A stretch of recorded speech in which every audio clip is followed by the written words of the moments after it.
இப்ப நமக்கு தெரிஞ்சவங்ககிட்ட வந்துட்டு ஹேண்ட் கேஷா வந்துட்டு நம்ம பணம் வாங்கியிருக்கோம் அப்படின்னாக்கா அவங்களுக்கு அந்த பேமெண்ட் வந்துட்டு செக்கா கொடுக்கும்போது அது வந்துட்டு பவுன்ஸ் ஆச்சு அப்படின்னாலும் அதுக்காக வழக்கு போட முடியுமா?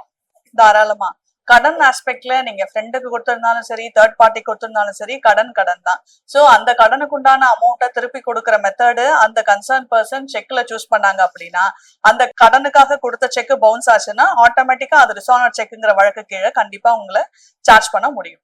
ஒருவேளை அவங்க ஃப்ரெண்ட்ஸா இருக்கும்போது அவங்க வந்து நான் கடனா கொடுக்கல, இதை கிஃப்டா தான் கொடுத்தேன் அப்படின்னா அவங்களுக்கு ப்ராப்பர் ப்ரூஃப் தேவைப்படும். இப்போ ஃப்ரெண்ட்ஸுக்குள்ள ஒரு கடன் எக்ஸிஸ்டன்ஸ்ல இருந்தது அப்படிங்கிறதுக்கு ப்ரூஃப் எதுவும் கொடுக்க முடியாது. பட் ஸ்டில் உங்ககிட்ட வாட்ஸ்அப் மெசேஜஸ் இருக்கலாம், இல்ல இமெயில் கான்டாக்ட்ஸ் இருக்கலாம்.